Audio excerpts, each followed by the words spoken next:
अकेले अंग्रेज ने 11 भारतीयों को हराया, क्रिकेट में नया चमत्कार कर दिखाया। जी हां, चमत्कार ही कहेंगे इसे, जो ओली पोप ने किया है। जीते हुए मैच में टीम इंडिया की हुई शर्मनाक हार, 5 खिलाड़ी रहे इंडिया की हार के गुनहगार। अस्सलामुअलैकुम दोस्तों, इंग्लैंड टीम जिसने इंडिया आने से पहले अपना कुक रखा था और इंडियन को काफी गुस्सा दिला दिया था। अब इंडियन कह रहे थे चीख चीख कर, इंडिया ने तो इंग्लैंड को वर्ल्ड कप में बहुत ही बुरी तरह हराया है और अब जाकर हम इन्हें बहुत ही बुरी तरह मारने वाले हैं। दोस्तों, इंग्लैंड और फिर इंडिया का पहला टेस्ट मैच होता है हैदराबाद में। हैदराबाद की सरजमीन पर इंडिया ठोक देता है 436 रन इंग्लैंड के 200 के जवाब में। लेकिन दोस्तों, जब इंग्लैंड की दूसरी बारी आती है तो वो 420 ठोक देते हैं और फिर इंडिया 200 पर ही ऑल आउट हो जाता है और इंडिया 28 रन से हार जाता है। इंडियंस पर ये इल्जाम भी लगाया जाता है कि ये इनके जो कुक हैं वो खाने में कुछ मिला देते हैं, जिसकी वजह से मुखालिफ टीम काफी कमजोर पड़ जाती है और उनमें हिम्मत ही नहीं रहती। इसलिए इंग्लैंड टीम ने अपना कुक साथ में रखा था ताकि ये कोई जादू टोना या फिर दो नंबरियां ना करें, क्योंकि हर जगह पर इनकी दो नंबरियां होती हैं। दोस्तों, वर्ल्ड कप में ये खड्डे बना बनाकर, खड्डे जैसी पिच बना बनाकर फाइनल तक पहुंचे थे, लेकिन वहां पर ऑस्ट्रेलिया ने इन पर नजर रखी, तस्वीरें बनाई पिचेस की, तो तब जाकर ऑस्ट्रेलिया इन्हें पेलने में कामयाब हुआ था। हिंदुस्तान की धरती पर आकर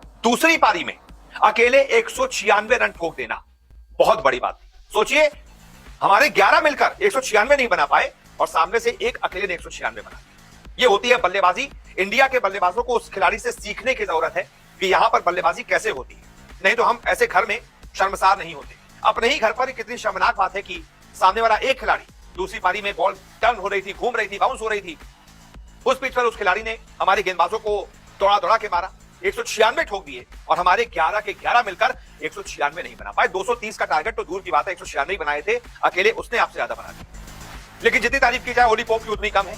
इस मैच से पहले तक 38 मैचों में सिर्फ 4 शतक थे उस खिलाड़ी, सिर्फ मात्र 34 का औसत था। कहां 34 का औसत और कहां 196 रन। एक अलग ही बल्लेबाजी की, ज्यादातर पीछे शॉट खेले, अटैक करके खेला। रोहित शर्मा को, हमारे बड़े बड़े स्पिनर्स को क्लूलेस कर दिया। हमारे पास उसके अटैक का जवाब ही नहीं था। हमें समझ ही नहीं आ रहा था ओली पोप को गेंदबाजी करे तो करे कैसे। बाकी के 10 अंग्रेज एक तरफ, एक अकेला ओली पोप एक तरफ, सबको हमने आउट कर लिया। एक अकेला ओली पोप हमसे आउट किया और जब आउट हुआ तब तक वो आपको मैच हरा चुका था भाई। आपकी गिरफ्त से, आपके जबड़े से जीत छीन कर ले जा चुका। 196 ठोके ओली पोप दूसरी पारी। इंग्लैंड के 163 पर 5 हो गए, वहां से ओली पोप ने 196 ठोके और इंग्लैंड को 163 पर 5 से 420 तक ले गए। जहां इंडिया पर 30, 40, 50 रन की लीड होनी चाहिए थी, वहां इंग्लैंड को 230 रनों की बढ़त मिल गई और इसी ने मैच चेंज कर दिया। एक यही खिलाड़ी था जिसने अपनी पारी से मैच चेंज कर दिया। एक अकेले ने इंडिया को हराया। अगर ओली पोप का विकेट जल्दी गिर जाता, वो 196 नहीं बनाते, तो इंडिया बहुत आराम से इस मैच को जीत जाती। लेकिन 5 विकेट गिरने के बाद पहले बेन स्टोक्स के साथ अच्छी पार्टनरशिप की, फिर रेहान अहमद के साथ अच्छी पार्टनरशिप की और उसके बाद हार्टली के साथ बहुत शानदार पार्टनरशिप की। वहीं से तो मैच चेंज हुआ। तो हमें ओली पोप से सीखना चाहिए कि कैसे रन बनाए जाते हैं, कैसे अटैक किया जाता है और एक हारे हुए मैच को कैसे जीता जाता है। इसकी कला हमें इस खिलाड़ी से सीखनी चाहिए। इस बारे में आप क्या राय रखते हैं बताइएगा। फिलहाल इस वीडियो को देखने के लिए बहुत बहुत शुक्रिया। और हाँ, प्लेयर ऑफ द मैच का अवार्ड भी ओली पोप को ही मिला है। क्योंकि जी हाँ, एक जीता हुआ मैच कैसे हारा जाता है वो टीम इंडिया से सीखना चाहिए। 2.5 दिनों तक हमारी जीत तय थी। 190 की हमारे पास लीड थी और 165 पर सामने वाली टीम के हमने 5 विकेट गिरा दिए थे।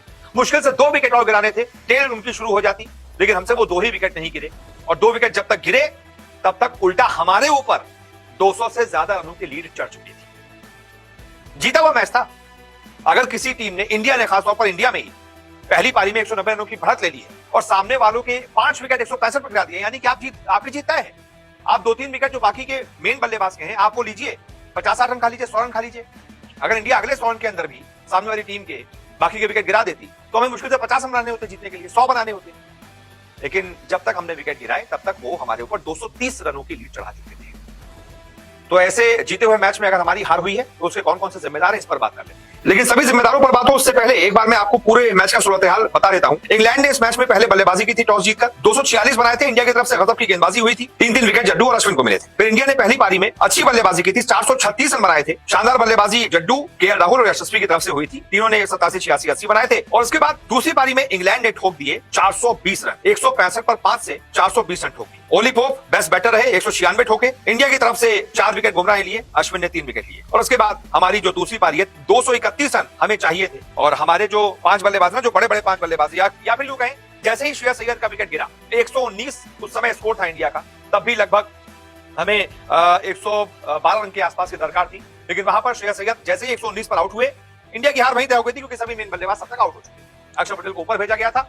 7वां विकेट जैसे अय्यर का गिरा, हमारे लिए मैच खत्म हो गया था और हम वहीं पर मैच हार चुके थे। हालांकि अय्यर के आउट होने के बाद जरूर टीम इंडिया ने लड़ाई लड़ी, टीम इंडिया बहुत क्लोज गई, लेकिन जब 30 रन के आसपास चाहिए थे तब मोहम्मद सिराज ने आगे बढ़कर एक ऐसा शॉट खेलने की कोशिश की, छक्का मारने की कोशिश की, वहां पर वो आउट हो गए और टीम इंडिया इस मैच को हार गई।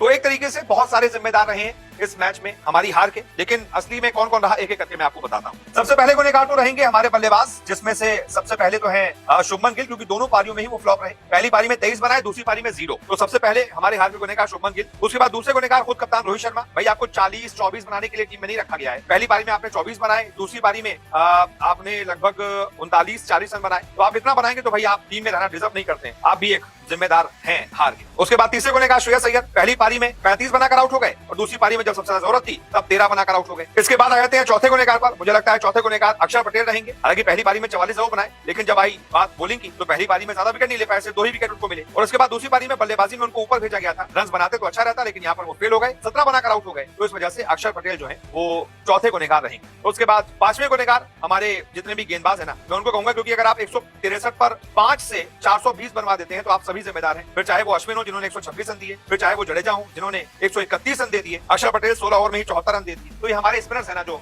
जिनके ऊपर विकेट निकालने की जिम्मेदारी थी, ये सभी मिलकर अब पांचवें गुनेगार हैं। 2 फिसड्डियों को टीम से हटाओगे तभी इंग्लैंड के बेसबॉल से जीत पाओगे। जी हाँ, बेसबॉल ने भाई आते ही यहां पर कमाल कर दिया है, बवाल कर दिया है। जिस तरीके से एक हारा हुआ मैच इंग्लैंड के बेसबॉल ने जीता है, जिस तरीके से इंग्लैंड ने टीम इंडिया पर पलटवार किया, इंडिया को समझ में नहीं आ रहा था करे तो करे क्या। ब्लैंक, कप्तान रोहित शर्मा ब्लैंक। जब ओली पोप पहले बेन फोक्स के साथ पार्टनरशिप कर रहे थे, समझ में नहीं आ रहा था पार्टनरशिप तोड़े कैसे। फिर रेहान अहमद के साथ पार्टनरशिप की, तब भी रोहित को समझ में नहीं आ रहा तोड़े कैसे। फिर उसके बाद 9 नंबर के बल्लेबाज के साथ टॉम हार्टली के साथ 50 से ज्यादा रन की पार्टनरशिप कर दी, तब भी इनको समझ में नहीं आ रहा था करे तो करे क्या। अब भाई आप ये करेंगे तो आप बेसबॉल से तो नहीं जीत पाएंगे, और 2 फिसड्डियों को आप टीम में रखेंगे तो बिल्कुल नहीं जीत पाएंगे। तो 2 फिसड्डियों को टीम से हटाओगे तभी बाकी के मैच जीत पाओगे। तो ये 2 फिसड्डी कौन है, इस पर जरा बात कर लेते हैं। सबसे नंबर 1 फिसड्डी हमारे भाई साहब शुभमन गिल। नंबर 3 की जगह वो बेकार कर रहे हैं। बहुत काबिल लड़के हैं जो टीम इंडिया के लिए दावेदारी पेश कर रहे हैं, इंतजार कर रहे हैं अपनी बारी का, लेकिन उनको मौका नहीं मिलता। शुभमन गिल क्योंकि हमारे व्हाइट बॉल फॉर्मेट में अच्छा परफॉर्मेंस करते हैं, इस वजह से उनको टेस्ट में खिलाया जाता है। लेकिन बीती 10 पारियों में शुभमन गिल ने बहुत ज्यादा घटिया परफॉर्मेंस किया है। बीती 10 पारियों में एक भी उनका 50 नहीं आया है, और ऐसा परफॉर्म करेंगे तो आप टीम में रहना डिजर्व नहीं करते हैं। इस मैच में भी उन्होंने पहले 24 बनाए, उसके बाद दूसरी पारी में 0 बनाकर आउट हो गए। और बीती 10 पारियां उनकी मैं आपको बताऊं तो ये 18, 6, 10, 29, 2, 26, 36, 10, 23 और आज 0। आप ऐसा परफॉर्मेंस करेंगे तो आप डिजर्व नहीं करते हैं कि आप टीम से रहें, और आप टीम इंडिया भी इनको खिलाकर अपने ऊपर जबरदस्ती का प्रेशर बनाती है। इससे बेहतर है वो बुजुर्ग पुजारा, जिनको आप बुजुर्ग बता के हटा देते हैं, इनसे बहुत बेहतर है नंबर 3 पर पुजारा, जो कम से कम इतना घटिया परफॉर्मेंस तो नहीं करेंगे। इसके बाद दूसरे फिसड्डी है हमारे अय्यर साहब। इनका भी बल्ला बहुत साल हो गए हैं नहीं बोल पा रहा है टेस्ट मैच में, खासतौर से बीती 12 पारियों में जो परफॉर्मेंस रहा है इनका भी एकदम शुभमन गिल जैसा ही हिसाब किताब है। हालांकि इन्होंने सिर्फ 12 पारियों में 1 बनाया है, लेकिन इनका भी बहुत ही घटिया परफॉर्मेंस है। बीती 12 पारियों में अय्यर ने सिर्फ और सिर्फ 247 रन बनाए हैं, सिर्फ 247। 24 का तो औसत है इनका, इनसे ज्यादा औसत तो हमारे नंबर 7, नंबर 8 का है, अक्षर पटेल और जडेजा का इनसे ज्यादा औसत। तो फिर इनको हम नंबर 4 पर, नंबर 5 पर क्यों खिला रहे हैं, समझ से परे है। इन 2 फिसड्डियों को हमें हटाना पड़ेगा, और जो डिजर्व करते हैं, चाहे पुजारा हो गए, जो आप उनकी एज पे मत जाइए, लेकिन कम से कम परफॉर्म कर रहा है वो खिलाड़ी, बहुत शतक बनाया इंडिया के लिए, आप उसको वापस बुलाइए। जो डोमेस्टिक खेल रहे हैं सरफराज खान, आप उनको टीम में